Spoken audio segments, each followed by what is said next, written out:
before this session actively begins.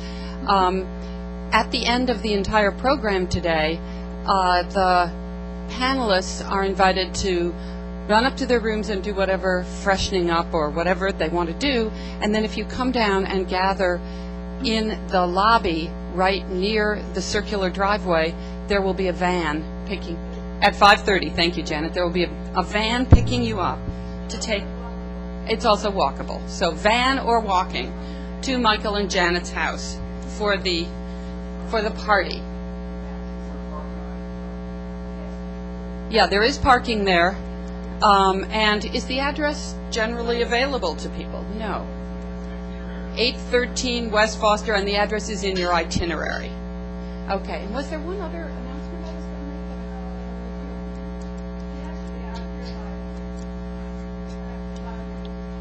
to make? Okay, just to repeat, we have to be out of here by 10 after 5, or 10 after 5, or we will be killed. So bear this in mind for self-preservation, if for no other reason. Yeah, it's right there. So this is a session on cognitive disorder and normativity, and I will announce the speakers in the order in which they will be speaking.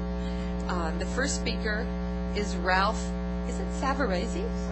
Savarese? Savarese, okay, Ralph Savarese, who is an assistant professor of English.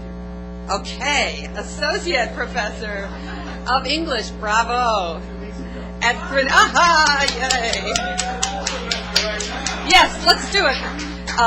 Of English, American Literature, Creative Writing, and Disability Studies at Grinnell College. And he is the author of Reasonable People, a memoir of autism and adoptions that is coming out any second now, or is next week, from Other Press. And a chapter of this book was selected as a notable essay in the Best American Essay Series of 2004. And there are many other things that we could say about Ralph, but I'm going to stop there, and you can go on the website if you want to find more information. Chloe Silverman is an assistant professor who's just joined us this year, and we're very happy about that, at Penn State in the Science, Technology, and Society program. She's currently finishing a manuscript entitled Autism, Love, and Labor on the role of parent advocacy groups and parental knowledge more generally in research on autism spectrum disorders.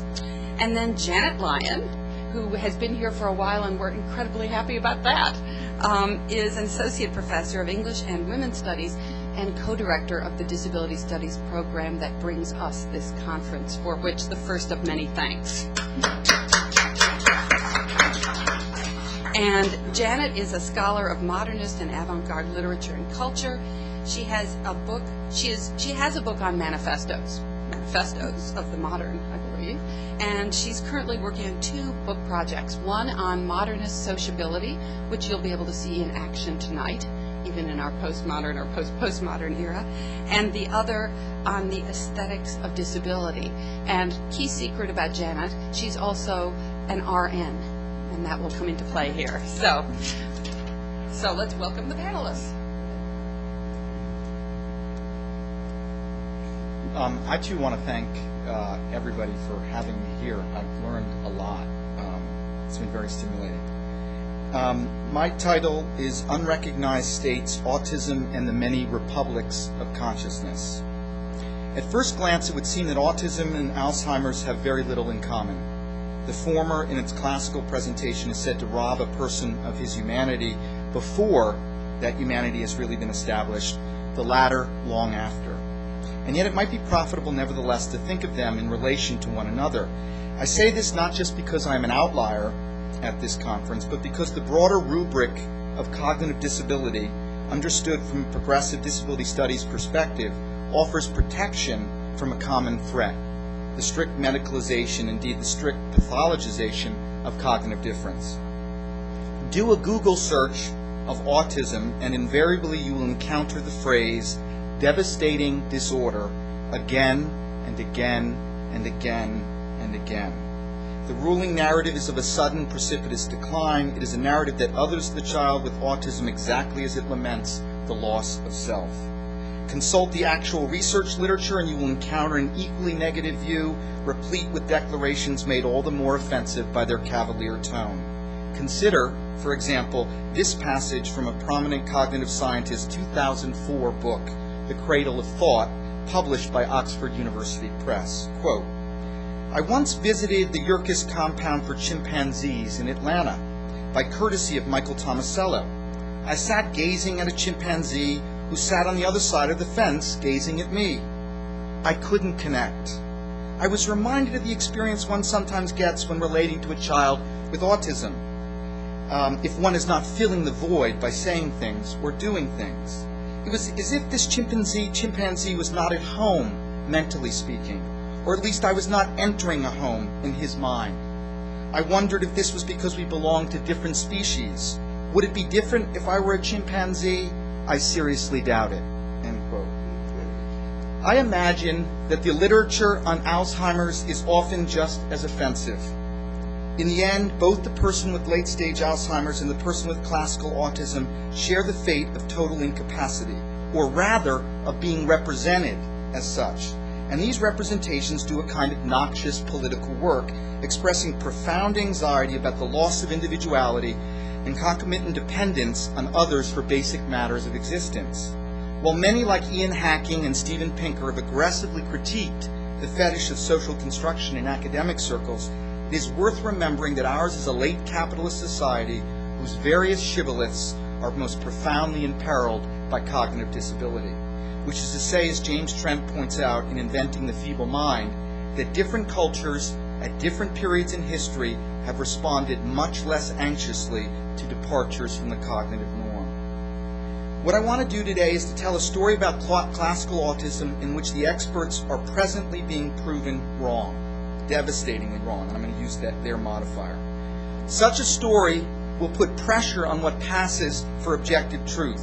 It will also demonstrate just how narrow and rigid are our notions of consciousness, emotion, intelligence, selfhood, language, and the like. Was the woman who spent more than a decade in a coma, but who upon awakening knew that the Berlin Wall had come down because the TV had been left on constantly in her room, awake or asleep for all of those years? The binary will not do. We need new terms that favor multiplicity, difference, diversity. In telling this story about classical autism, I asked those who know much more than I about Alzheimer's to draw from it any analogous lessons or conclusions. To make my talk more specifically relevant to the conference topic, I will touch on a little explored problem in some who are classically autistic, a problem perhaps akin to some forms of dementia and Alzheimer's. It's a problem in the vernacular of hearing voices. As Russell Martin describes it, quote, "those voices that schizophrenics often hear, as do some Parkinsonian patients and sufferers of a wide range of other disorders. Voices which may be accounted for neurologically by the brain's tendency to fill in for absent stimuli, yet which are as seemingly real as any others," end quote. I see this problem, if it can be called a problem, as just one manifestation among many of a significantly different kind of subjectivity, no less human than that of neurotypicality, but nonetheless distinct, even if we can't yet account for it satisfactorily. The story I want to tell about classical autism commences roughly 20 years ago with the first challenges to scientific authority. Having been taught how to read and to communicate with letterboards and eventually computers, a few non-speaking autists began to write back to the empire of knowledge, demonstrating both the inadequacy of the dominant theory of mind hypothesis, that people with autism, quote, "have no true concept of or feeling for other minds or even their own," and that's Oliver Sacks's definition, and any notion of a simple spectrum that positions high-functioning Aspies, people with Asperger's syndrome, on one end, and low-functioning outies, classical autists, on the other. The absence of speech and the presence of odd, repetitive behavior in this latter group did not necessarily imply incompetence. Indeed, the gap between appearance and reality suggested the danger of extrapolating from autistic symptoms a core problem, one that robs people with autism of their very humanity. And that's the phrase you hear again and again and again on the web, on the internet. The DSM-IV cites, quote, qualitative impairment in social interaction, qualitative impairments in communication, and restricted, repetitive, and stereotyped patterns of behavior, interests, and activities as the key manifestations of what it believes is a core problem. How did scientists respond to these initial challenges? They dismissed them as anomalies. In The Structure of Scientific Revolution, Thomas Kuhn usefully reminds us of, quote, what scientists never do when confronted by even severe and prolonged anomalies. Though they may begin to lose faith and then to consider alternatives, they do not renounce the paradigm that has led them into crisis. They do not, that is, treat anomalies as counter-instances, though in the vocabulary of science, that is what they are. There's a tremendous lag time before these so-called anomalies are integrated into a new understanding. Over the course of the next 10 years, with the emergence of more and more thinking, feeling, and communicating autists, the current paradigm began, however, to falter.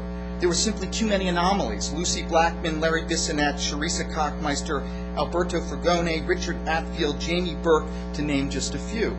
In the past 5 years, countless others have emerged, and a plethora of books by and documentaries about people with classical autism has come to market.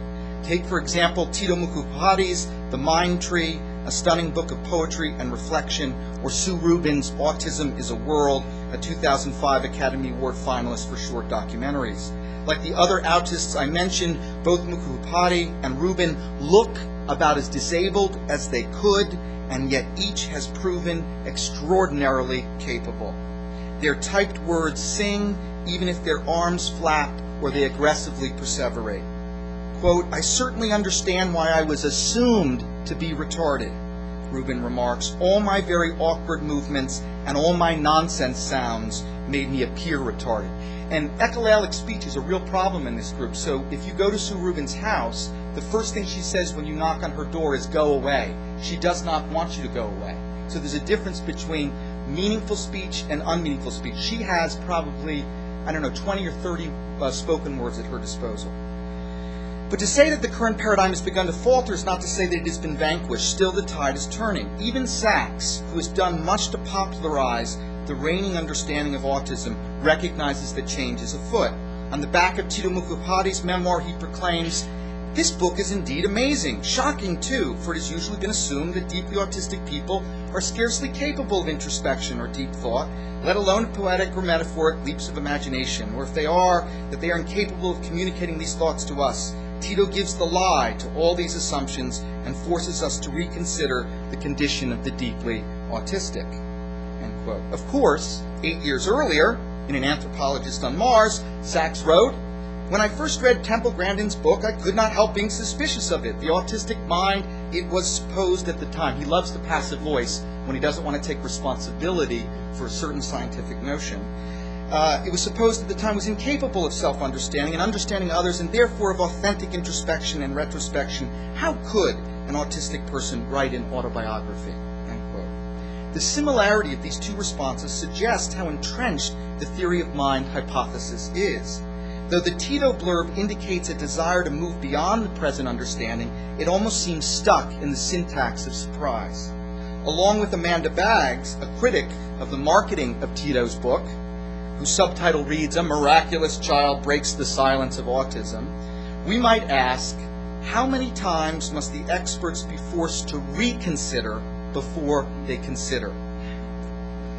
Tito is most certainly not the first non-speaking autist to manifest authentic introspection, as Baggs points out, despite the book's miraculous claim. What planet have these experts been living on since 1985, Baggs asks. Exactly. Have they been studiously ignoring David Eastham, Charissa Kochmeister, Lucy Blackman, Sue Rubin, all the others like them?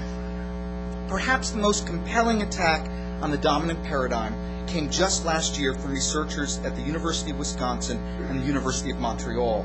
Dr. Laurent Motron of the University of Montreal reports that the current figure of mental retardation in classical autism, upwards of 75%, this is the figure that will be used all the time, is way, way off.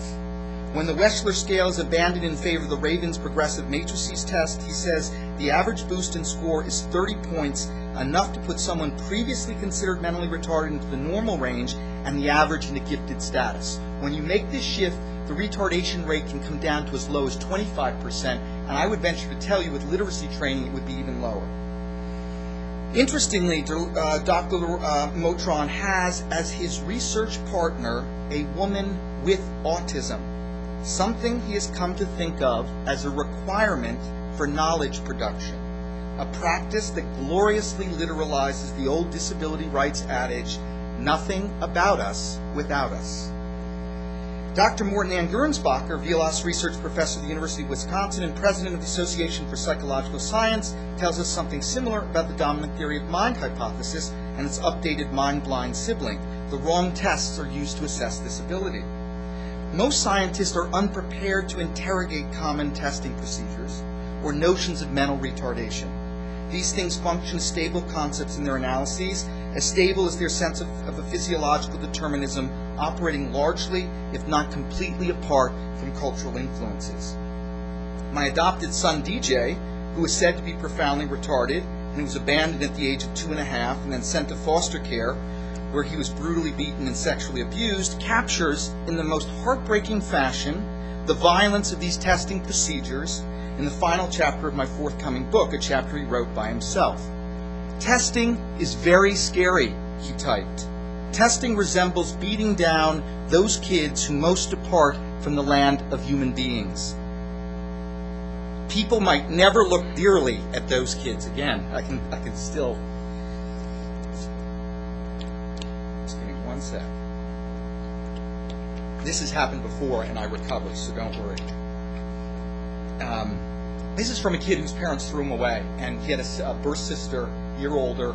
State takes the kids from the mom, and the dad, very well off, declines to take the son because he has a disability, and because he's listened to what doctors and what the culture at large has told him. A disability studies approach to classical autism would, of course, seize upon these new research findings as evidence of the peril involved in interpreting the non-speaking other.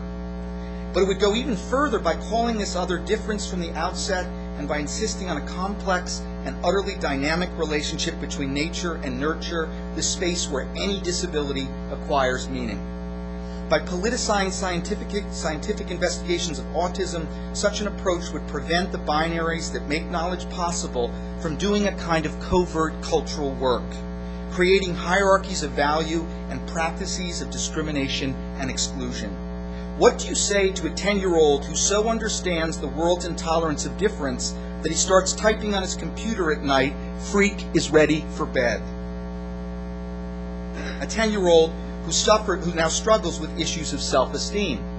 Recently, websites like The Joy of Autism, Positive, Posautive, and neurodiversity.com have sprung up to counter the relentlessly pathologizing agenda of science and the mainstream media.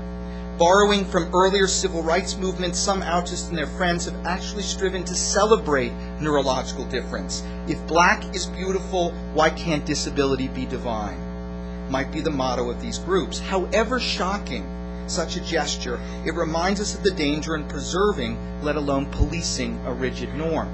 Estee Clark-Wolfund, who runs the Autism Acceptance Project in Toronto, and her blog is The Joy of Autism, has received so much hate mail from parents who do not even want to move the word autism and the word joy anywhere close to one another. And she has very interesting things to say about this experiment in trying to change the rhetoric. And so as science catches up to events on the ground, as we stand guard against purveyors of prejudice, I want to explore one aspect of autistic difference, the language use of classical autists who've been taught to read and given a communication system.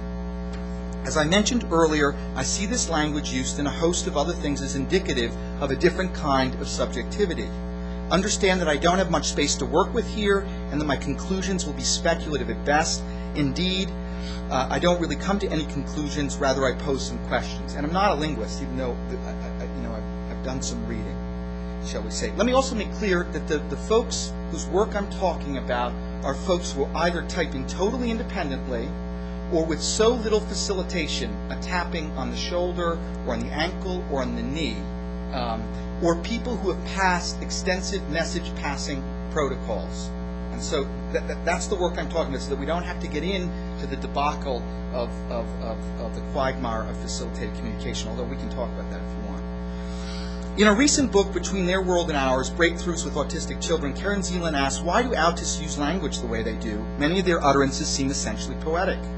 The father of an autist and a student of life writing by people with cognitive disabilities, I've made the same observation. What I've noticed is a highly idiosyncratic discourse, at once very literary and slightly awkward, slightly too formal, as if a very intelligent person were writing in a second language. Of course, to compare this discourse to the language use of neurotypicals and find it wanting is already to have insisted on a norm instead of the more neutral concept of difference. The poetic quality to which Zeeland refers is only that much more intense in the work of those who cannot speak, who type to communicate. A few examples, and this is from a vast archive of non-speaking people with autism I have interviewed who are literate and communicate. My son once typed to his therapist after my wife and I had rented a hospital bed and put it in our living room. I was having my hip replaced. Mom and Dad invited injury into the home. He was extremely agitated in trying somehow to explain both his autistic aversion to the unfamiliar and his anxiety about my well-being. Another non-speaking autist, in response to a question at a conference, wrote to this question, responded, Another non-speaking autist, in response to the question, describe one or two things that people can do or have done that helps you, typed to his panel audience, quote, they have utter respect for diversity, and they understand that diversity leads a tattered life when not wedded to tolerance. When asked about the many fashionable remedies for autism, he remarked, spurious relations deceive dogmatic zealots. Finally, a non-speaking painter in Vermont, institutionalized for years, tells us, quote, it's practically getting possible to create satisfying life, interesting and meaningful nowadays, because really institutions' popularity slides towards storage underground at a pace faster than police chasing stepping for escaped prisoners. This man was institutionalized for 9 years, and every day he painted the same painting over and over again, a woman with big bangly earrings. And when they finally taught him how to read and gave him the communication system, it was a woman who, when he was young, came to the house and said to his mom once in passing, you know, I don't think Larry's retarded. And he painted her every day for 9 years. I mean, you're talking about devastating repercussions. About the politics of institutionalization and the role of art in healing the wounds of prejudice and discrimination, he writes, nothing apartheids you like the insensitive world of institutional existence. Tapping well of silence with painting permitted songs of hurt to be meted with creativity. Without art, wafting smells of earth's pleasures would kite away to land of inanimate objects, so its past point of personal hobby. About our habit of foreclosing futures for people with disabilities, he says, fastening labels on people is like leasing cars with destinations determined beforehand. It's fantastic. The thing that I need to underscore is just how quotidian such utterances are. They are distinctly not the result of trying in any conventional way to be poetic. How to make sense of such language use. No neurotypical person would ever consciously strive to say these things, though would that we could or would. I increasingly think that's exactly what Gertrude Stein was trying to do, but it's another matter. The reigning approach in cognitive science, perhaps best exemplified by Steven Pinker, would be to cite some sort of brain abnormality and immediately pathologize difference. Consider, for example, Pinker's treatment of Williams syndrome in his book, Words and Rules, The Ingredients of Language. Quote, recently the genetic defect behind Williams syndrome was identified, a deletion of about 10 adjacent genes on the long arm of chromosome 7. Different parts of the syndrome can be traced to different missing genes. The vocabularies of children are good for their mental age, and they can generate lists of words, say animals, as quickly as normal adolescents. Yet something about their word choice is not quite normal. Listeners are struck by the slightly off-target word choices, such as toucan for parrot, evacuate the glass for emptying it. When asked to list members of a category, they come up with unusual examples, such as shrike and spearhawk for birds, and teriyaki and chop suey for foods. The fine points that govern word choice in the rest of us are not quite in place, and the children have shown other anomalies in how they learn and react to words, end quote. there's very little room for culture in producing or modifying the Williams phenomenon, and no room at all for appreciating this difference in Pinker's account. Why must what I, as an English professor, encourage in students, a more precise and sophisticated, even idiosyncratic vocabulary, be conceived of pathologically? Pinker cites the case of a girl with this condition who wants to be a writer, but he dismisses out of hand such a possibility, reminding us that Williams patients are mentally retarded and generally require adult supervision. Let me say that I would love to have this young woman in my creative writing classes at Grinnell. God knows how frequently I exhort my students to use more interesting and specific diction. In contrast to Pinker, I want to understand this difference while trying to preserve the dignity of my fellow human beings. Could this idiosyncratic discourse have something to do with the sudden rocket-like immersion into language at a belated age? All but two of the people I've interviewed were taught to read and given a communication system post 9 or 10. Some of them couldn't understand spoken language until they learned how to read. Is it possible that language as a set of conventions hasn't entirely colonized this group of users, and thus they are able to move more freely and inventively through it? In this respect, it might be useful to think of these autists as spontaneous language poets, members of that school of experimental American poetry who strive to free readers from the values that inhere in our conventions of syntax and usage. If so, how to explain the common associative and metaphorical sliding? I sometimes think that my son, who couldn't understand spoken language until he learned how to read, who was forced for so long to depend almost exclusively on his eyes to map the world, developed as a result an excessively metonymic understanding of it. The principle of associative relational contiguity was thus given an exaggerated significance. So if the book was next to a glass of water, he might assume that drinking or thirst had something to do with that book.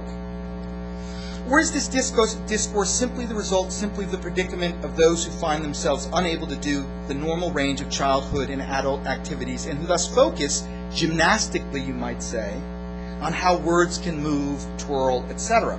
Russell Martin has proposed that the speed with which this group types, generally with one finger, although there are some exceptions, there are a couple people with 2 fingers, and Amanda Baggs uses both hands, and is quite fast. That this speed makes possible elaborate literary formulations. What effect does not being bound by a speech-writing dichotomy? There's generally no speech, or at least consistent speech with this group. What effect does this have on language use? If none of us could speak, would we all write this way?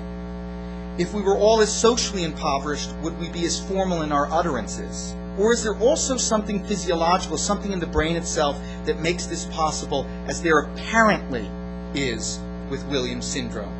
Might some of the new scientific work on autism, which talks of the skewing of brain activation toward primary and early associative areas in autistics, have an effect on language use? Some of these autists talk about running 2 operating systems, one that's a kind of early iconic visual, and then the overlay of language, which would come later. I think we all lose, neurotypical people lose that first way of processing the world. If there are indeed brain differences in people with autism, might those differences predispose them to something like a literary, metaphorical language? The questions don't even begin to end there. Along with language differences, there are differences of identity and imagination, the latter perhaps having something to do with the phenomenon of hearing voices. Nearly all of the classical autists I've interviewed don't experience the self as an entirely discrete entity. They over-identify with others to the extent that they have to be reminded that people can't read their minds, don't know what they're thinking. Reading books and watching movies present enormous difficulties, as they often lose themselves in what they are consuming, become overwhelmed. The boundaries of the self dissolve. Sue Rubin speaks of not being able to distinguish between imaginative and actual experiences, so real is her engagement with a particular book or movie. In some ways, these autists are like little children who have to familiarize themselves with commonplace activities. They have to learn to manage character, plot, conflict, especially suspense. They have to learn to tell themselves they are just reading, just watching a movie, and yet their intelligence and insights are anything but childlike. When my son was learning how to read at 8, 9, he became obsessed with Oh, the Places You'll Go by Dr. Seuss. In it, he found a pictorial representation of the voices that had been taunting him, he said, for years. Recall the drawings halfway through of dragon-like monsters that emerged from the murky depths to frighten the developing child, whom Dr. Seuss pictures in a tiny rowboat all alone. If the voices my son and other classical autists hear are indeed physiologically produced, then what interests me is the way that these voices assume a life in culture.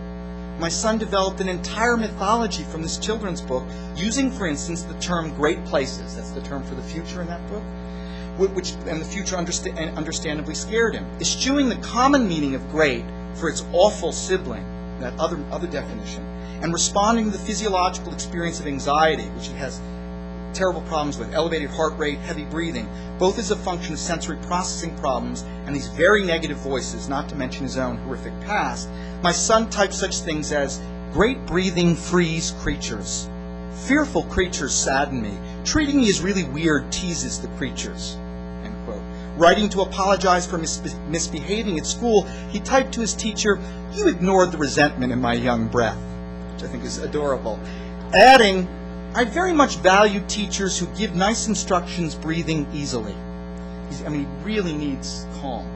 Gradually, very gradually, with medicine and therapy, we had him feeling better, although that's an up and down thing. 1 year ago, great places were dreadful, he told us, but now I look forward to the future because I hurt the beasts by hearing real self.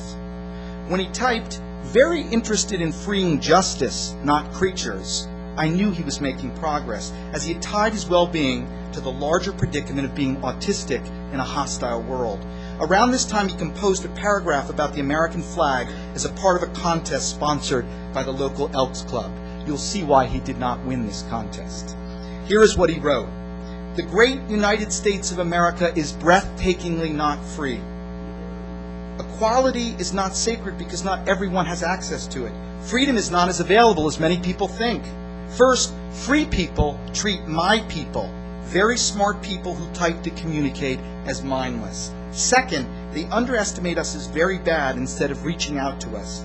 The creators of everyone's very important Declaration of Independence wasted their breath.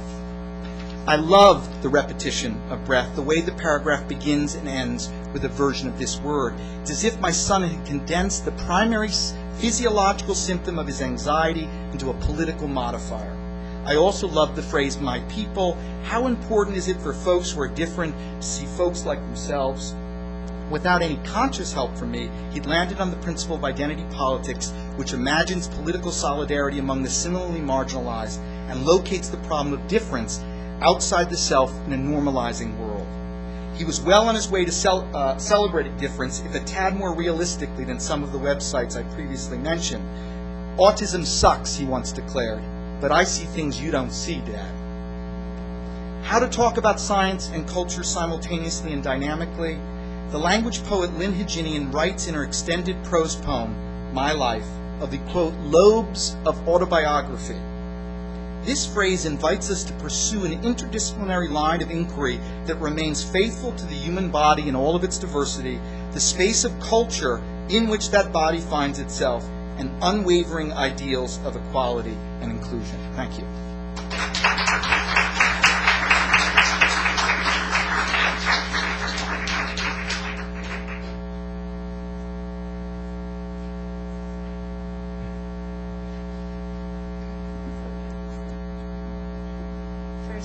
Thank you for that wonderful talk. I really enjoyed it, and I enjoyed reading the paper.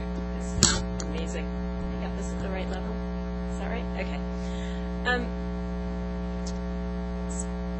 going to refer to you as Ralph because I don't want to screw up your last name. Is that okay?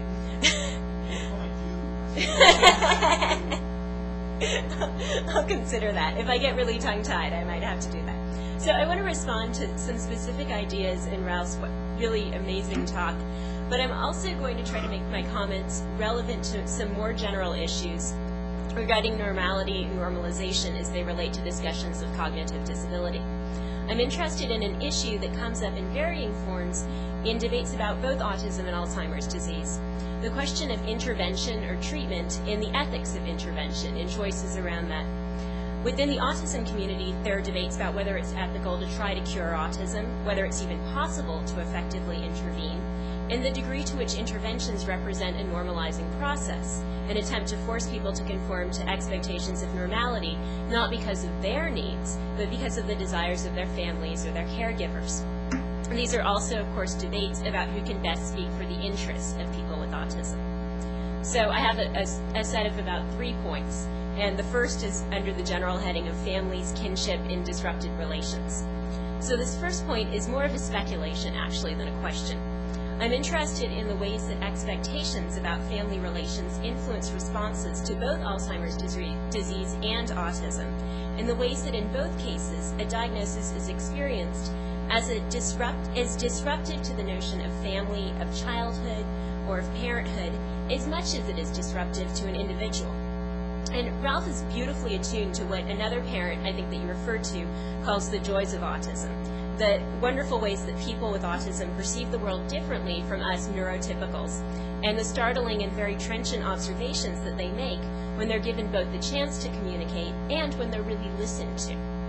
However, it's also true that any number of other parent memoirs, of which yours doesn't fall into that category, talk about autism in far more negative terms, as debilitating or a devastating obstacle to be surmounted through intensive intervention, and as a disorder that in many cases, quote unquote, steals children from their proper place within the family.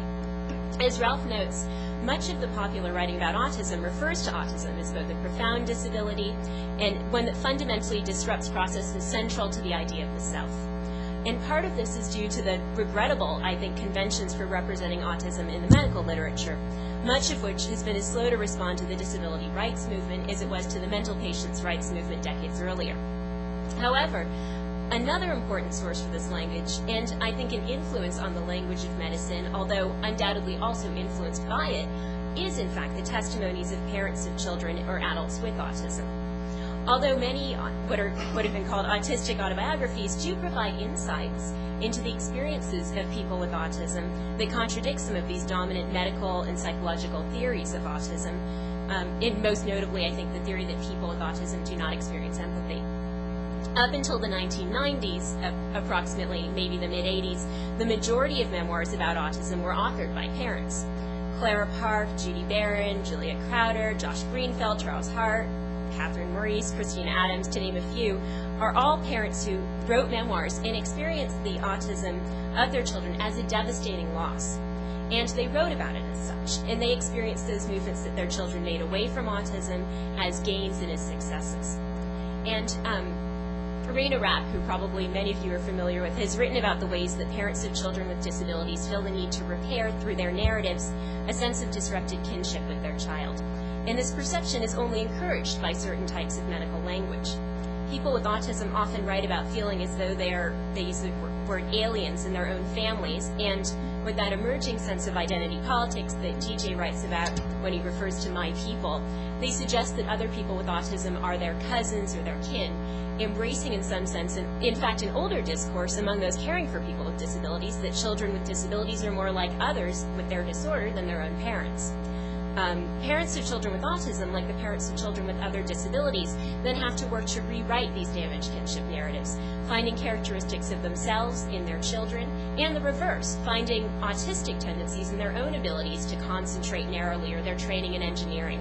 I wonder whether the same type of damaged relations haunts families of people with Alzheimer's disease, and whether that isn't responsible for some of those deeply negative languages and expectations that are attached to children with what has been called full spectrum or low functioning autism and people with late stage Alzheimer's. In both cases, normative expectations about family relations are disrupted. In the former case, the assumption is that a child with autism will remain in some cases dependent on their family, disrupting a kind of narrative of the family and of childhood, and that they may be limited in their interactions with family members as well. And in the former case, parents become dependent on their children, reversing the expected caring roles in Western societies at least. Jim Sinclair, a self-advocate, who you're probably familiar with, doesn't reject the idea that parents will mourn the loss of the child that they expected, their idea of an expected child, but he insists that they need to move past that mourning in order to not let their grief damage the child that they do have. And I suspect that many of the same issues, in fact, pertain to Alzheimer's disease, that learning to adapt to the needs of the parent that a child discovers that they now have is one significant way to reduce the level of suffering on both sides of the equation. I think that what Jess Ballinger referred to is quote, our own anxiety about selfhood in relation to people with autism or with Alzheimer's does lead to a kind of pathology of reception or response, where the inability to be a parent in the way that we expected we would be, or the inability of an elderly relative to participate in the family narrative, makes us experience autism and Alzheimer's both as deeply frightening conditions. Determining the right course of action in the context of such loss and such experience of loss can be difficult. So that's just a reflection, some ideas. The second point concerns the ethics of listening and what it means to listen carefully and correctly to people that are too frequently left out of the conversations that concern them. Ralph writes that people with autism have been writing about their experiences for the past 2 decades, challenging medical models of autism, I'm paraphrasing here, that place unwarranted emphasis on the idea of emotional deficits in autism, or that in studying cognitive difference, focus on weaknesses and ignore strengths entirely. And that relates to some of those testing, especially with Raven's progressive matrices. And that Stephen, I'm going to get the last name, Sabat, thank you, made a related point when he argued that an obligation in relating to people with Alzheimer's disease is that we listen carefully and seriously to people with forms of dementia, with the presumption that what they say does in fact have meaning.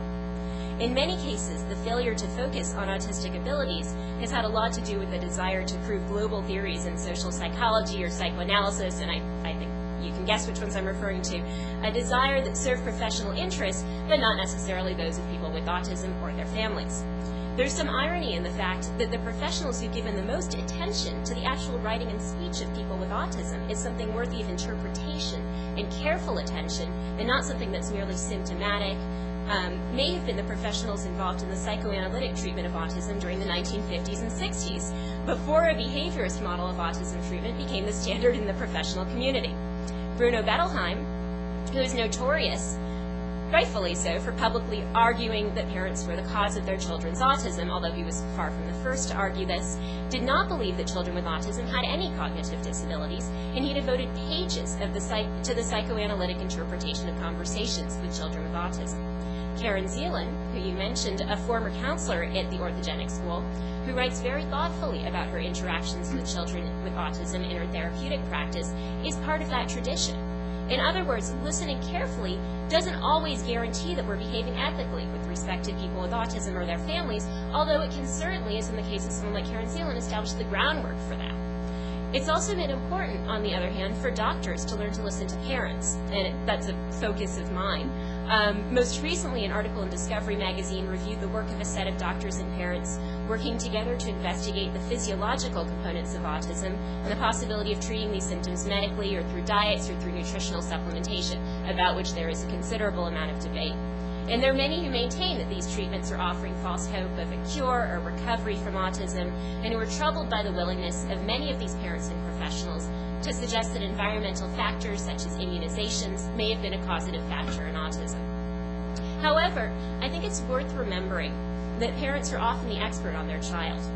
And they have often, in fact, been ahead of many kinds of medical understandings, challenging the psychogenic model of autism, emphasizing the rapid onset of some set of cases, observing that their children responded adversely to certain physical environments or sensations or foodstuffs. And these findings have often, in fact, been supported by research much, much later than those parental observations. It's important, I think vastly important, to listen carefully to what people with autism have to say about the experience of autism.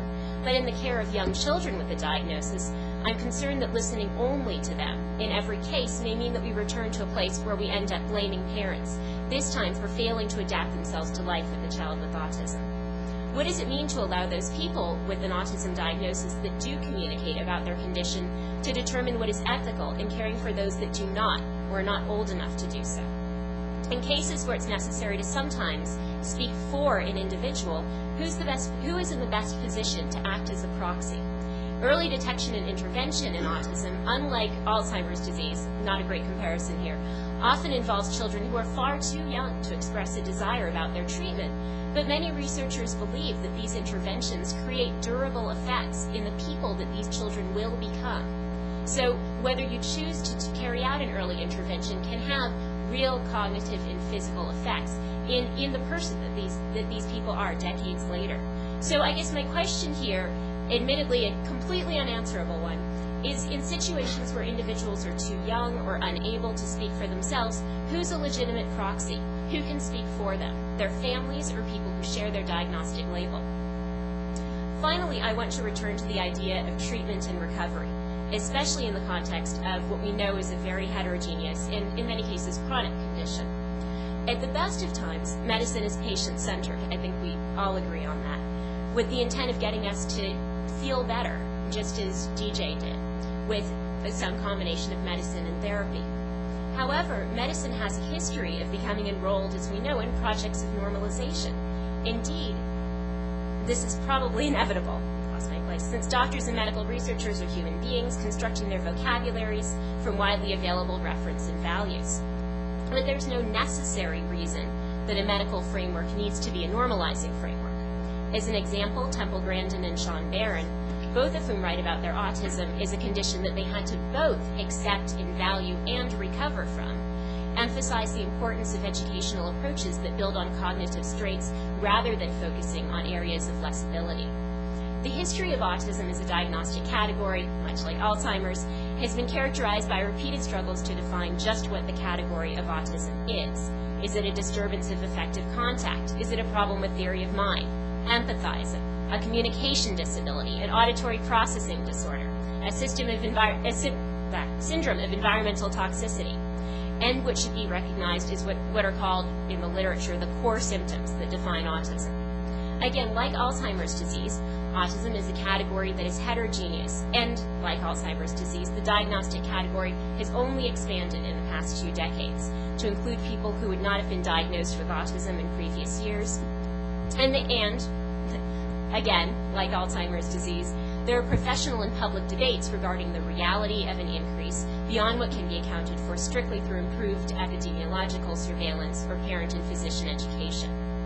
Throughout these debates, an increasing minority of professionals has speculated that autism is not one single thing, but rather a mixed set of metabolic, genetic, neurological, perhaps even psychological symptoms that come together in what some people call a final common pathway to produce the syndrome of autism.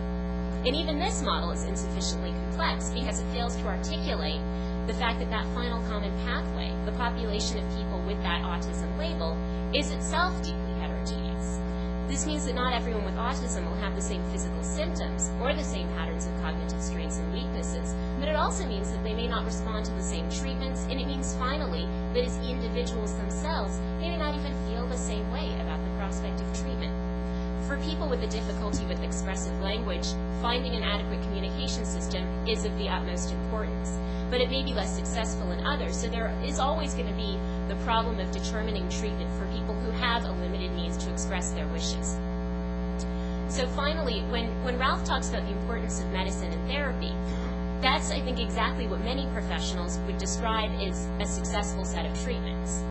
And what many parents I've met would probably describe as steps toward what they would call a recovery from autism, a term I suspect that both you and your son would find intensely problematic. Nevertheless, some kinds of intervention, I think, and I guess this is where my question is, are inevitable. People who are given the means to communicate themselves talk about experiencing cognitive and perceptual changes. So, for instance, Sue Rubin talks about her mind waking up when she had the means to communicate. And I'm often struck by the use of the term recovery in the parent community to describe a process that may only have just begun and which may never end. It's tempting to ask whether these parents should instead talk about their child's autism as a condition that's fundamentally part of who their child is, and that the other symptoms are troubling sequelae, a position that many people, I think, advocate. That would place the appropriate emphasis on autistic strengths and the value of the child as he or she is, with their unique perceptual abilities and social differences. I think that a shortcoming of looking at it this way is that in any medical encounter, when we change one factor, the rest of the person is affected. Intervention, in other words, is an inevitability. Nevertheless, our own discomfort with cognitive difference is also alleviated when we accept the fundamental value of what Ralph has called the republics of consciousness, enough so that we family members and friends might also be said to be recovering, changed by our experience and continually adapting to life alongside cognitive difference. So, hope that gives you something to talk about.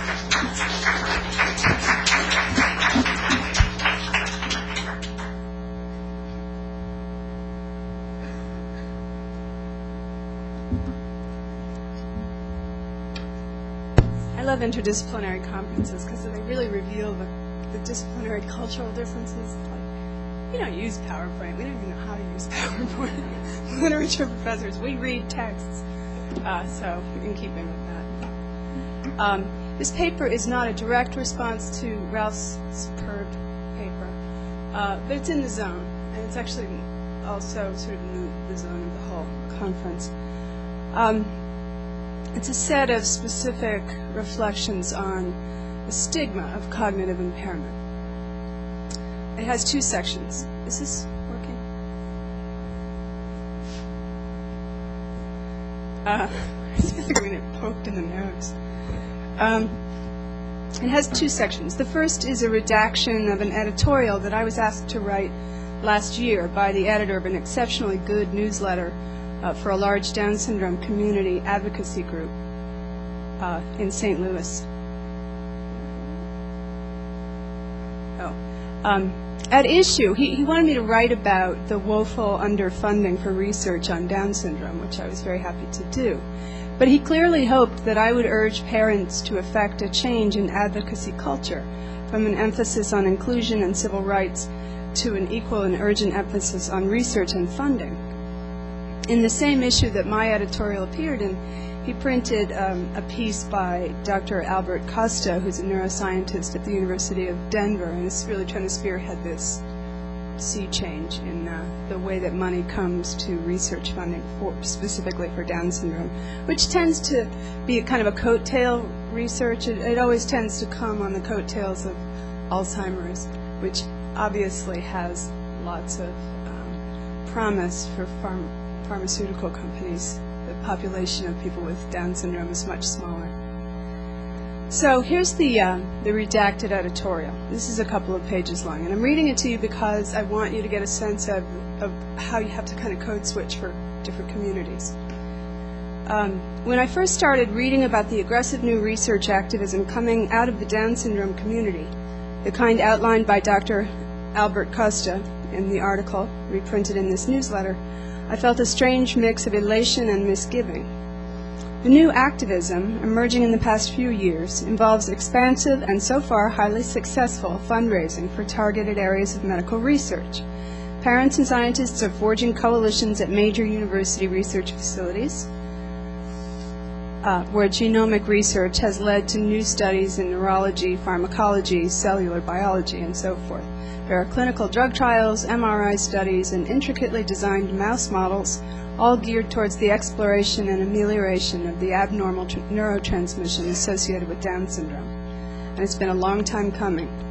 The syndrome has been medically recognized for 140 years, but it's bewildering how little interest has been shown by modern medical science in the actual bodies of the 350,000 American citizens who have Down syndrome. We're not only talking about basic epidemiological information here, but also basic information about physiology. A $15 million 8-year research program has recently made it possible to detect Down syndrome in utero at 11 weeks. But where, many of us wonder, are the comparable ex utero studies that take seriously the health and well-being of our brothers and sisters with trisomy 21? Surely the time has come for the kind of concentrated and targeted research spearheaded by, and I list a bunch of really interesting new foundations. They're very tony and very well funded. Anyway, what gave me pause, I'm continuing with the editorial. What gave me pause, however, was the fact that most of these research coalitions are narrowly and unabashedly focused on, quote, understanding and improving cognition in Down syndrome, as one foundation puts it. Now, I have no problem with the targeting of research, especially this advanced research that investigates the impaired signaling structure of synapses, which characterizes both Down syndrome and Alzheimer's disease. And I certainly agree with its proponents about the indisputable importance of this work, for all the obvious reasons. The mild to moderate cognitive impairment associated with Down syndrome seriously affects expressive and receptive communication, memory, and the capacity for abstract thought. Indeed, research advocates argue that a modest increase in cognitive ability would significantly improve the cognition-related life skills of people with Down syndrome. What they actually say, and I didn't include this because it was too snipey, what they actually say is that they're aiming, quote, for a moderate shift of 10 to 20 points in IQ. more points in IQ, which would bring a lot of kids into a low, normal, or normal IQ range. That's also a quote. Back to my editorial.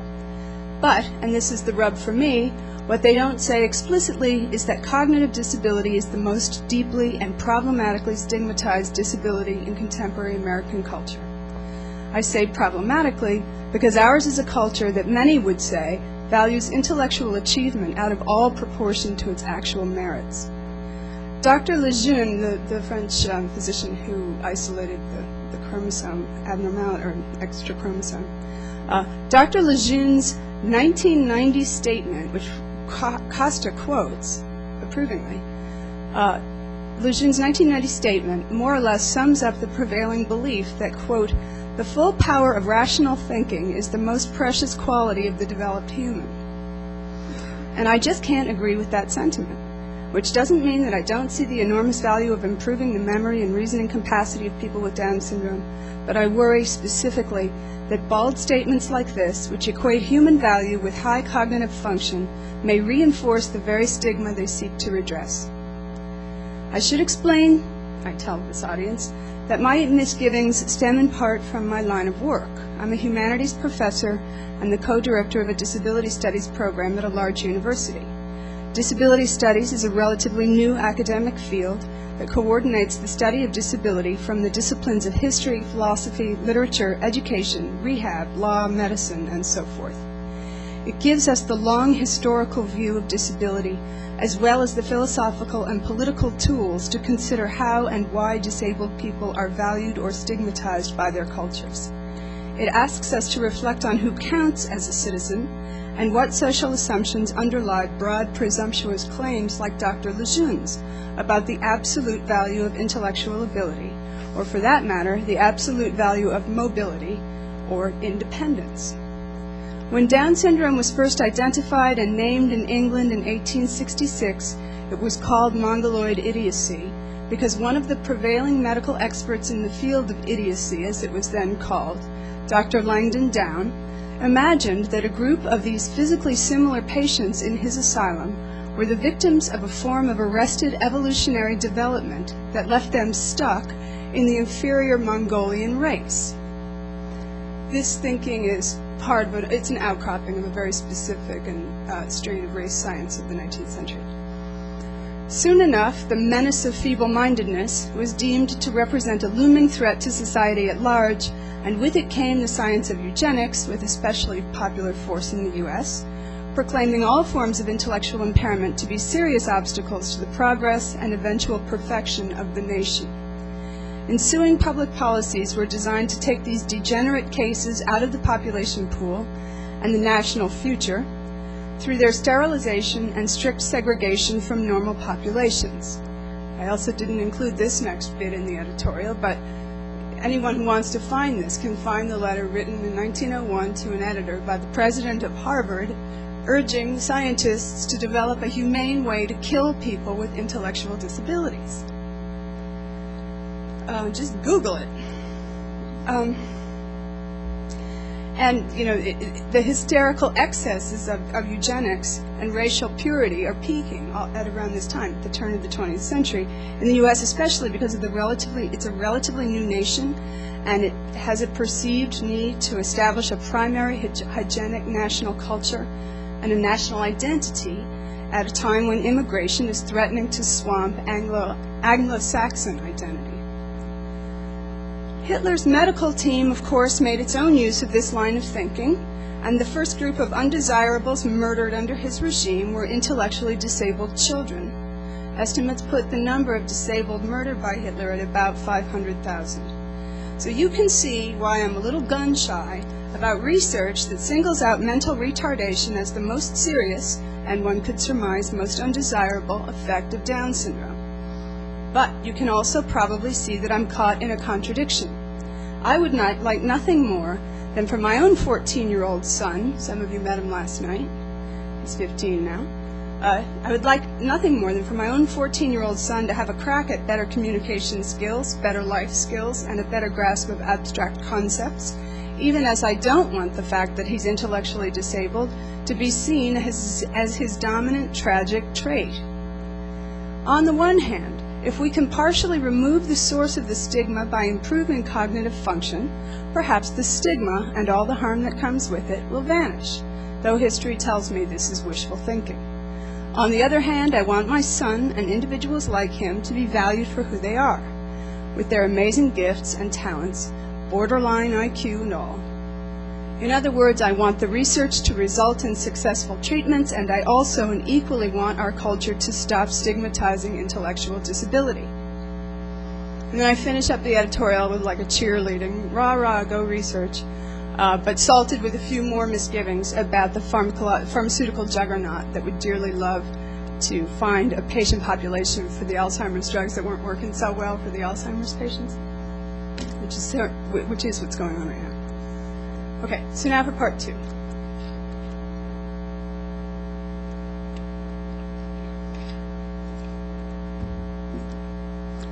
In which I would like to say a few brief polemical things. About cognitive, just wait, baby. About cognitive disorder, language, and the fungibility of measurements. Okay. First of all, I stand by my assertion that cognitive disability, and particularly mental retardation, is the most stigmatized of all disabilities in our culture, which is to say Western institutional culture. And you'll notice that all the way through this conference, there has been this ongoing, it happens everywhere all the time, I just happen to be very attuned to it. Well, they're this, but they're not mentally retarded. I have X, but at least I'm not mentally retarded, right? It's always the end term of comparison for acceptability, always. So this stigmatization begins, paradoxically enough, in the Enlightenment, which based the development of a democratic political culture on the principle of universal natural rights. It's Thomas Jefferson's self-evident truths. But in order to codify those rights into laws, an abstract universal subject has to be posited, the hypothetical bearer, an explicator, an enforcer of law. And within that abstract subject was encoded, first and foremost, the Enlightenment first principle of rationality, which was the keystone of the accompanying value properties of autonomy, self-possession, and self-determination. Rationality and abstract thought were the basis for self-government and the justification for the revolutionary theories that ultimately toppled the oligarchies of the 18th century. Citizenship was predicated on it, and this speaks to the messy, highly irrational business of so-called democratic cultures denying universal political rights to women, to non-whites, to colonial subjects, to say nothing of the disabled. In the same years of the rise and institutionalization of democratic political cultures in North America and Western Europe, rationality was simultaneously theorized as an inherent racial trait of Caucasians, an inherent sexual trait of men, and the obvious, sometimes tragic, sometimes threatening deficit of the mentally disabled. All of which is to say that the premium placed on cognitive and especially intellectual function contains a strong political symbolic component. That was part 1. Here's 2. Modernist narratives. All the talk about narratives at this conference is delightful and fascinating to me because that's what I do. I'm a modernist critic. I write about modernist literature, and the narratives that continually have been referenced here are in my field of scholarship: Proust, Gertrude Stein, William James's Stream of Consciousness, which then gets deployed by Virginia Woolf and James Joyce, and the Dadaists and the Surrealists. But what I want to do is make a kind of a counterpoint, a kind of corrective counterpoint about this literature, which I adore, and the many liberatory claims made on its behalf.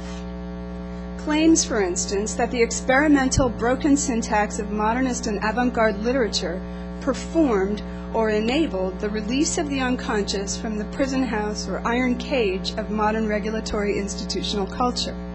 It's worth bearing in mind that this literature, or this literary trend in any case, emerges alongside and indeed is a part of the post-Nietzschean critique of progress, a critique that is, at bottom, perfectly hopeless. According to this modernist view, not only is life one damn thing after another, to quote Arthur Kleinman from yesterday, but history itself, rather than describing a unidirectional trajectory that is propelled by progress towards personal and social perfection, is in fact quite random. And progress itself is a myth written by history's victors. This many modernists believed. 3. I object to the use of both chronological and functional age as a scale for measuring cognitive substance. It inevitably extends the post-Enlightenment habit of infantilizing the cognitively disabled. 4. I want to draw your attention back to Amanda Baggs, of whom Ralph spoke, and I think probably Chloe did too. She's a newly minted YouTube star. You can find her videos on YouTube. I really recommend just type in Amanda Baggs, B-A-G-G-S. The first half of the video that you will likely see records Amanda. She's in her, probably, how old is she? She's in her mid-20s, probably. And she lives independently. She has a dog. Her apartment is completely full of technological equipment. I'm agreeing with jealousy. So the video, the first half of this video, records Amanda interacting with her environment, rubbing her face in books, dabbling running water, humming, rocking back and forth. The second half of the video is the narrative typed by Baggs herself by way of keyboard and voice software. So you can hear an electronic voice reading what she has typed on her keyboard. And here's a transcription of a part of that narration. She says, "My language is not about designing words or even visual symbols for people to interpret." So modernist, I can't even tell you. But anyway, it is about being in a constant conversation with all aspects of my environment. Ironically, the way that I move when responding to everything around me is described as being in a world of my own. Whereas if I interact with a much more limited set of responses and only react to a much more limited part of my surroundings, people will claim that I am opening up to a true interaction with the world. They judge my existence, awareness, and personhood on which tiny and limited part of the world I appear to be reacting to. The thinking of people like me is only taken seriously if we learn your language, no matter how we previously thought or interacted. It is only when I type something in your language that you refer to me as having communication. This is a world where how close you can appear to a specific one of them, an abstract universal, determines whether you are seen as a real person or an adult or an intelligent person, and in a world in which those people determine whether you have any rights. There are people being tortured, people dying, because their kind of thought is so unusual as not to be considered thought at all. I bring Baggs into the picture not to valorize her as, aha, a rational and communicative being after all. We didn't know, which is no doubt how many people see her. But rather, I want to suggest the extent of the hubris of an empirical culture that measures and taxonomizes with sometimes brutal results. This is not to castigate wholesale the projects of research. It is to urge that we take a cue from modernism and from Ralph and from Amanda Baggs and proceed in a way that is not ultimately tautological, that doesn't simply find what it knew had to be there all along. Thank you.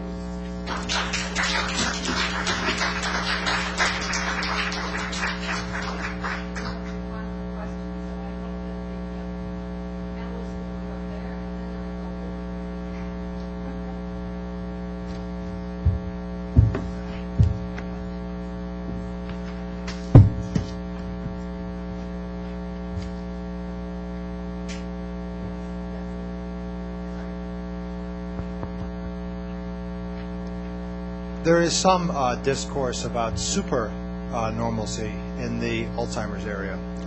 Ethicists paying attention to if we develop cognitive enhancements, the Department of Defense trying to enhance pilots. medical students drinking coffee or taking cholinesterase inhibitors. There's a very interesting discourse to me around Asperger's and the label neurotypical thrown back at us. Sorry, I'm being careful there about the us's and theys. But there are Asperger's people that I have met, and they're said to exist a lot in computer science departments and academics and alike, who really think they have a way of looking at the world that we need to listen to because it is, if I can use the word better, they have a systems approach of looking at things. So would you just comment a little bit about the world of supernormalcy? I'm just being decorative. Why don't you go first, actually, because I have to formulate the I mean, you're absolutely right. I mean, one of the dangers here with autism, of course, is that, first of all, I think we should abandon the whole notion of low and high functioning, because what we're finding is that it doesn't correlate to speech.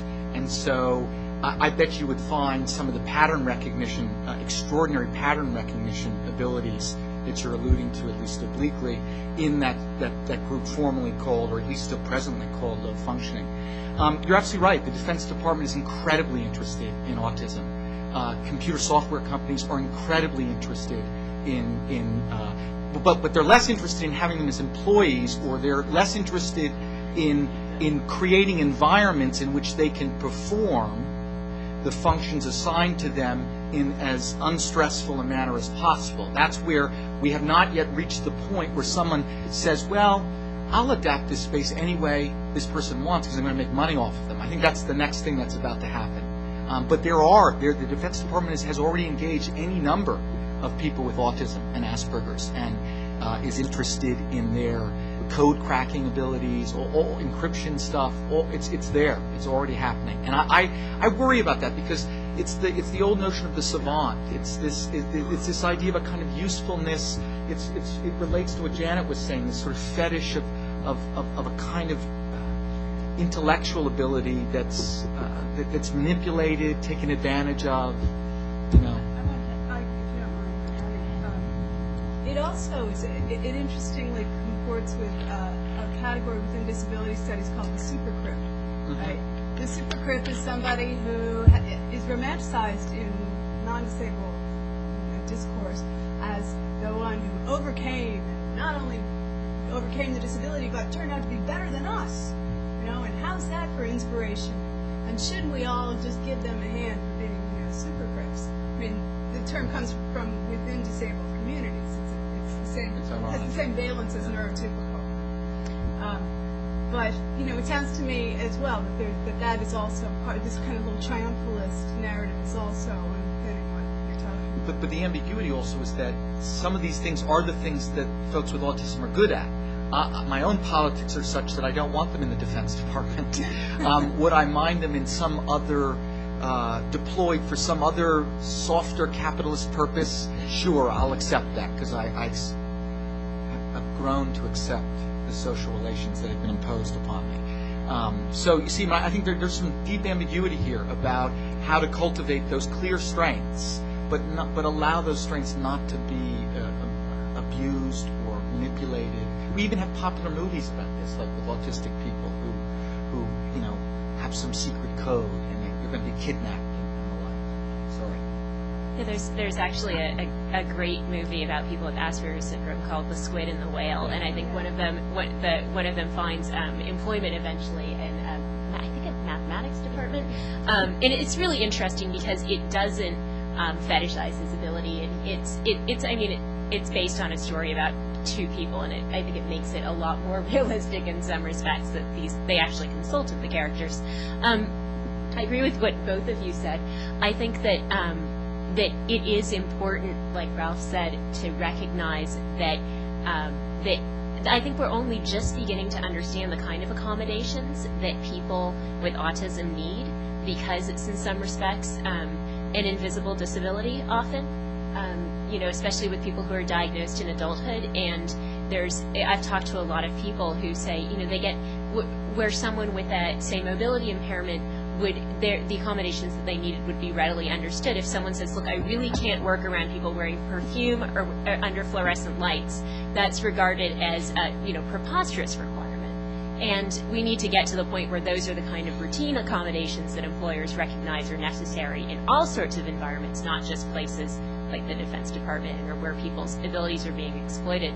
I also think that an interesting part, just relating to this idea of supernormalcy that you asked about, is I don't really agree with his research a great deal, but one of Simon Baron-Cohen's ideas is that, you know, kind of extending the spectrum out into the general population, where degrees of empathizing and systemizing ability are present to a greater or lesser amount in all of us. So suddenly these traits are something that we see as being, you know, part and parcel of the general population and completely appropriate criteria upon which we base our career choices, our choice of mates, or any number of other things. Now, I don't think that a lot of the other theories about gender and such behind that are necessarily fly as far as I'm concerned, but this idea of taking that idea of a spectrum, which is itself problematic, but extending it to the degree that we understand that each of us is a unique being in terms of our perceptual world is kind of important, because it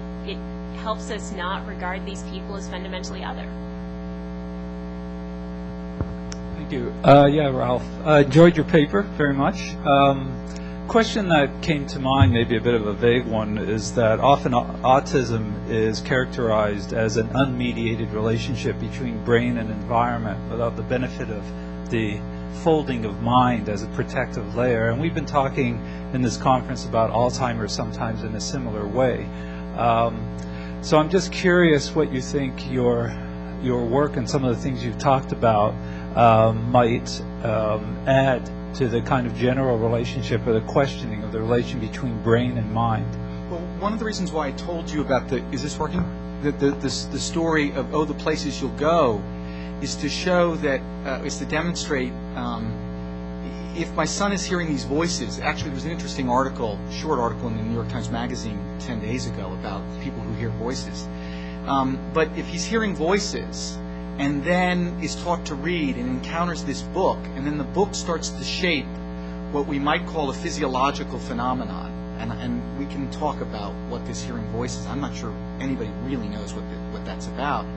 Then what you see is culture, mind and culture, brain and culture meeting, and this very complex mythology. So what I love so much about saying, when DJ says the United States is breathtakingly unfree, he's taking the physiological symptom of his anxiety, because his heart rate is elevated so much of the time, there's so much anxiety in his life, and turning that culturally into a political modifier that identifies his people, but also talks about oppression as somehow contributing to that anxiety. There's a fantastic moment in which brain and culture meet in an evolving, complicated, dialectical way where you would not want to reduce any of those things to just one term or the other. Does that help a little bit? Since I have the mic, I'm going to take a stab at it. You know, I was thinking about the function, by the way, great panel, the function of all these papers gives me hope for a new definition of translational research. We've talked so much about translational research, but this kind of translational research, it seems to me, is absolutely key.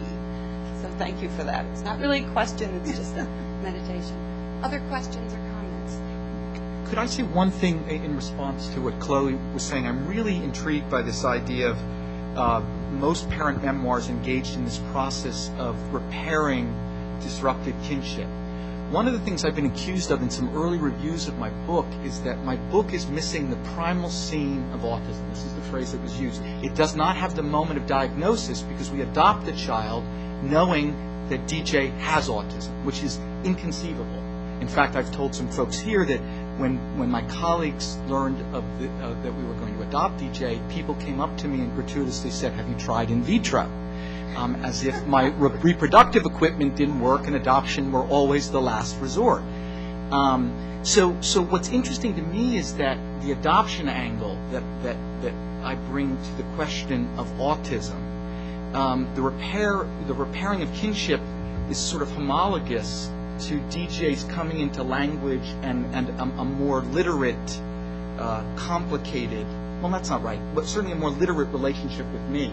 And so I sort of was shocked that my memoir was bracketed as somehow not being sufficiently autistic because I don't have that primal scene, that moment of shock at the diagnosis, which is obviously the flip side of how could anybody in their right fucking mind choose to adopt a kid with autism.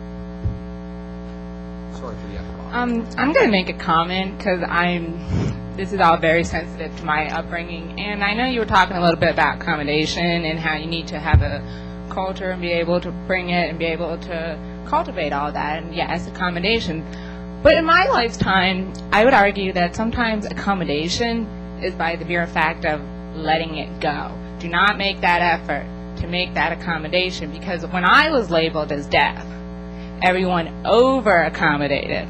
Everyone then stood back and was like sign language only, this kind of structure and stuff like that. So what I wonder is, what are you going to do with the people that have been able to root it out and have become a hybrid? And what you have to do is be able to look and say, what does the term accommodation mean for people like that? And what my concern is that oftentimes, as you'll hear people say, especially in this day and age after the 1990 ADA Act, this is what absolutely has to be done in order for you to be able to interact. But when the fact is I code switch all the time in between being deaf and being hearing, whatever that may be.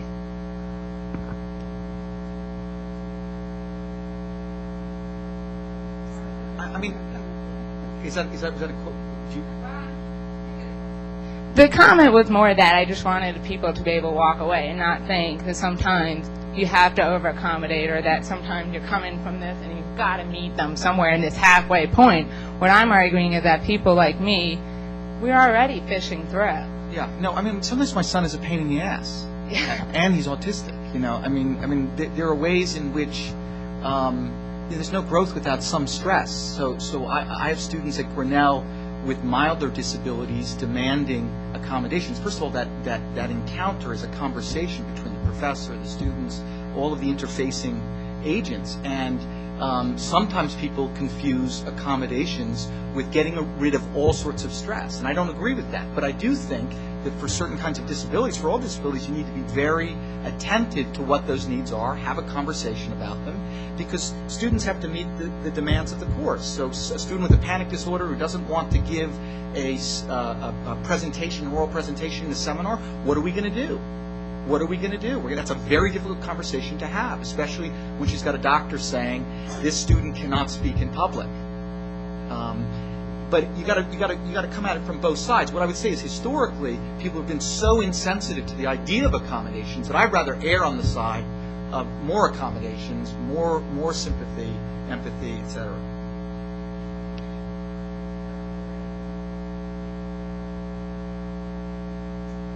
I guess I'm just saying we have to take a middle ground sometimes, because there are some of those that are that tricky little fish. Thank you. This was a great panel. I appreciate it. The whole talk has been great this last couple days.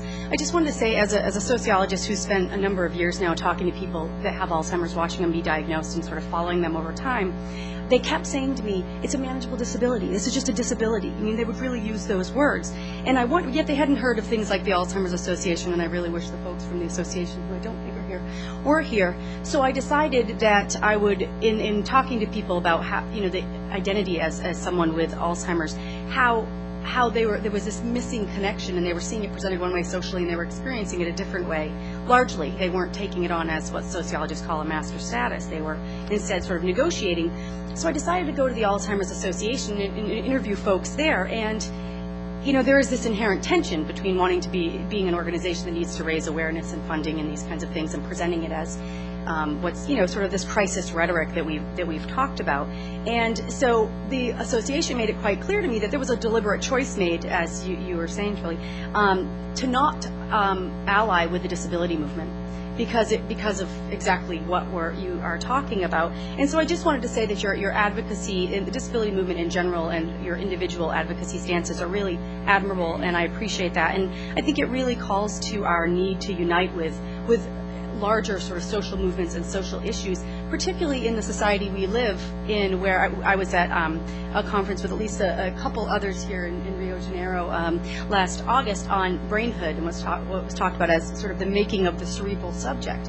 We live in a society where, we are our brains, for better or worse, or at least that's the way people often talk about it. So I think that makes it even more important for us, for those of us that study and are affected in whatever way by these kinds of conditions that are about, the sort of the what was in some ways pejoratively spoken of as the seat of the soul. We really need to understand the different perspectives. So I really just wanted to thank you and commend you for what you've done and what you've been talking about today.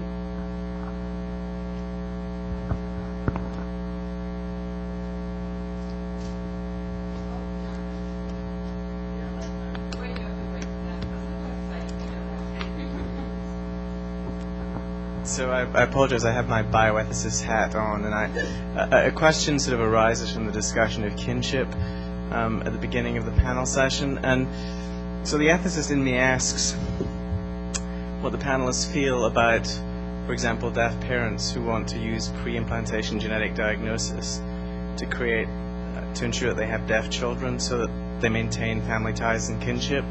And there's no suggestion that I know of so far of people using this to have an autistic sibling for a current autistic child. But what would your feeling be of the ethics of those practices? Well, I mean, at some level, I guess I'd start off by just taking this kind of very realist position and saying we're nowhere near anything like that, because part of what I think people are increasingly realizing about autism is that it's not a single condition, especially genetically speaking, and it's highly complex, and there's really no likelihood of getting anywhere near something like a prenatal diagnosis for autism. Occasionally you see things on listservs that are threatening the possibility of a test, and if you go and read them, it's nowhere near that. So at some level, it's not something that's going to happen. But on the other hand, there are some.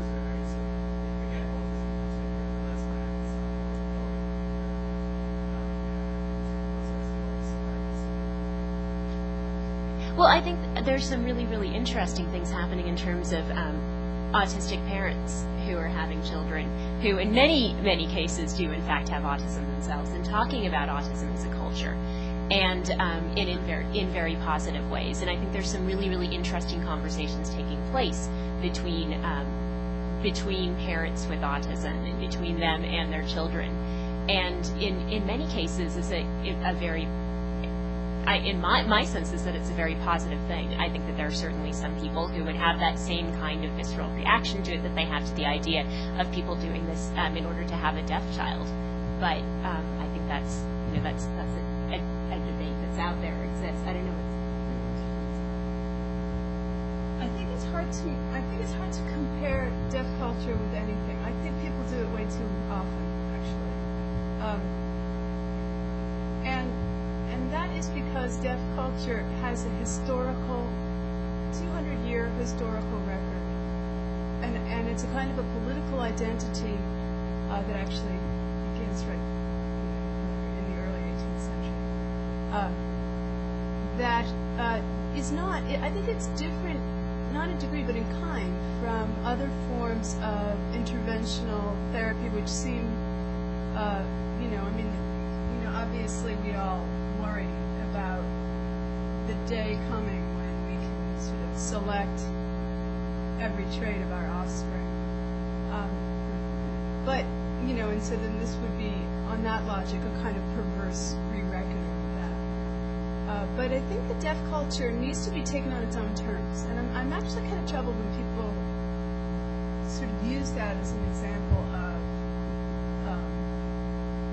either a perverse or an admirable. But it does offer. I mean, I think there are also some possibilities here, because I really appreciate the politicization of difference, and the deaf offer, in some respects, a positive example for. And I've seen it. I've seen autists appeal to the deaf and to that history. I absolutely agree with your reservations about it, but I don't think the parallel is entirely off. In fact, Donna will. Well, there's there's a wing of queer culture that really identifies with deaf culture, because there's a kind of language, a set of codes, a kind of political history of marginalization. I mean, so I have no problem with people politically symbolizing a relationship of certain kinds of abjection that then gets resignified as identity. I think there's also, just really quickly going back to going back to that question that you asked about accommodation. I think that we'd want to beware of kind of essentializing this idea of autism and autistic culture and the importance of people with autism interacting only with people with autism, because I think that part of what another message of the disability rights movement is that people can coexist, and that that having a disability doesn't mean that when you learn how to code switch, that you lose that identity. That in fact there are spaces where people can be made, there are spaces where people can be allowed to move freely between those identities, and suggesting that families have to be based on that disability label, it seems to be moving in the wrong direction in some cases. It's part of nationalism. Fair enough. Yeah. Sorry. It's a great panel that has to be cut off.